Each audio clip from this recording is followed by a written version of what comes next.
Selamat datang di pelatihan pengoperasian dan implementasi teknologi digital dan sumber daya instruksional dalam pengajaran.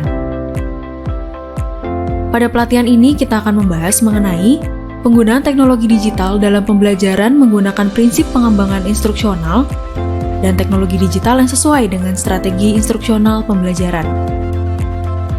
Nah, di video bagian pertama ini kita akan bahas terlebih dahulu mengenai penggunaan teknologi digital dalam pembelajaran menggunakan prinsip pengembangan instruksional. Sebagian besar guru menggunakan teknologi di dalam kelas setiap hari. Teknologi ini dapat berupa alat berteknologi rendah seperti pena, kertas, atau lembar kerja. Ada juga alat berteknologi tinggi seperti komputer, laptop, papan tulis interaktif, internet, dan e-book. Beberapa sekolah juga mengizinkan siswa untuk membawa gawai mereka sendiri untuk kegiatan kelas. Alat-alat tersebut, seperti halnya sumber daya lainnya, membantu penyampaian instruksi guru. Namun, alat-alat tersebut hanya akan efektif di tangan guru yang terampil dan cakap. Penggunaan teknologi yang tepat perlu didasarkan pada prinsip-prinsip dan keterampilan desain instruksional guru yang baik. Ada 5 faktor yang perlu dipertimbangkan dalam memilih teknologi di kelas, yaitu efisiensi. Apakah teknologi mudah dan praktis digunakan? Fleksibilitas. Apakah teknologi fleksibel digunakan untuk berbagai pembelajaran? Interaksi. Apakah teknologi dapat meningkatkan interaksi siswa? Aksesibilitas. Apakah teknologi membantu siswa mengakses kebutuhan belajar dan menjangkau seluruh siswa? Relevansi. Apakah penggunaan teknologi relevan dengan kurikulum dan capaian pembelajaran? Seringkali guru sulit memilih teknologi yang tepat karena terpikat dengan kemampuan teknologi dan tidak mempertimbangkan konteks penggunaannya. Akibatnya, penggunaan teknologi tidak terintegrasi dengan baik dan tidak sesuai dengan tujuan capaian pembelajaran. Mengapa hal ini bisa terjadi? Kondisi tersebut terjadi karena kurangnya keterampilan instruksional guru dalam mengintegrasikan teknologi dengan pembelajaran. Oleh karena itu, guru harus terampil dalam memilih teknologi yang selaras dengan desain pembelajaran. Ketika guru merancang dan mengembangkan pembelajaran, penting bagi guru untuk memahami strategi instruksional yang tepat untuk menyelaraskan pemilihan teknologi di dalam kelas.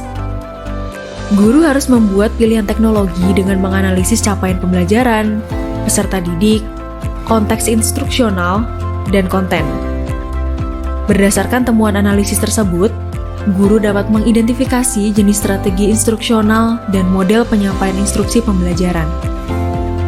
Pemilihan teknologi kemudian dapat ditentukan berdasarkan karakteristik yang paling mencerminkan strategi instruksional dan model penyampaian. Memilih teknologi juga harus mempertimbangkan keuntungan dan kerugian yang diberikan oleh teknologi tersebut. Nah, guru-guru sekalian, dari pemaparan tadi dapat ditarik 5 faktor yang dapat dipertimbangkan untuk memilih teknologi, yaitu capaian pembelajaran, strategi instruksional, tipe teknologi, serta kekurangan dan kelebihan teknologi. Pada tabel ini, tipe teknologi dibedakan lagi atas teknologi tingkat rendah dan teknologi tingkat tinggi. Berdasarkan 5 faktor tersebut, kita dapat memilih teknologi yang tepat dan menyeleksi pilihan yang tidak tepat. Baiklah, mari kita lihat contoh analisisnya. Bu Asi adalah guru di sebuah sekolah dasar. Di kelas selanjutnya, Bu Asi merencanakan pembelajaran dengan capaian agar siswa mengetahui 38 ibu kota provinsi yang ada di Indonesia. Pembelajaran tersebut bertujuan untuk mengasah domain kognitif siswa, yaitu untuk mengetahui apa. Berdasarkan pengalamannya sebelumnya, Bu Asi membuat daftar strategi instruksional atau model pembelajaran yang akan ia gunakan ketika mengajar. Ia akan menggunakan model pembelajaran instruksi langsung berupa presentasi dan latihan terstruktur, serta model pembelajaran berbasis permainan. Presentasi di kelas dapat dilaksanakan menggunakan teknologi tingkat rendah, yaitu kapur dan papan tulis atau menggunakan slide PowerPoint. Pembelajaran ini sudah biasa dilakukan Bu Asi di kelas. Kelebihannya ialah mudah digunakan dan sudah tersedia. Namun kekurangannya, siswa akan merasa bosan karena terlalu sering digunakan. Kemudian, kegiatan latihan terstruktur dapat dilaksanakan dengan menyediakan lembar kerja dan kegiatan pembelajaran berbasis permainan dapat dilaksanakan dengan menyediakan permainan papan. Kedua teknologi tersebut terjangkau dan mudah digunakan di kelas. Namun, kekurangannya akan membuang-buang kertas dan tidak ramah lingkungan. Bu Asih kemudian berpikir untuk menggunakan teknologi tingkat tinggi. Presentasi bisa dilakukan dengan aplikasi Prezi dan SlideShare. Latihan terstruktur dapat dilaksanakan menggunakan Google Form dan Quizzes, serta pembelajaran berbasis permainan bisa dilakukan dengan menggunakan aplikasi Quizzes dan e-games. Kelebihan menggunakan teknologi tersebut ialah bisa digunakan kembali apabila dibutuhkan di kelas-kelas selanjutnya. Lalu, pembelajaran akan lebih interaktif karena menggunakan keterlibatan seluruh siswa. Kekurangannya ialah apabila koneksi internet tidak tersedia, pembelajaran tersebut tidak bisa dilakukan. Biayanya juga lebih tinggi karena Bu Asih harus membayar biaya langganan, lisensi, dan pemeliharaan. Nah, poin-poin penting tadi disajikan Bu Asih ke dalam tabel untuk dianalisis lebih lanjut. Menurut pendapat Anda, kira-kira teknologi apa yang akan digunakan Bu Asih? Apabila Anda adalah Bu Asih, teknologi apa yang akan Anda pilih? Jawabannya tentu saja ada pada Bu Asih dan Anda sendiri. Jika ingin meminimalkan keterbatasan internet, Bu Asih bisa menggunakan slide PowerPoint untuk melakukan presentasi. Bu Asih juga bisa mengkombinasikan teknologi tinggi dan rendah di dalam kelasnya sesuai dengan pertimbangan capaian pembelajaran yang telah dibuat.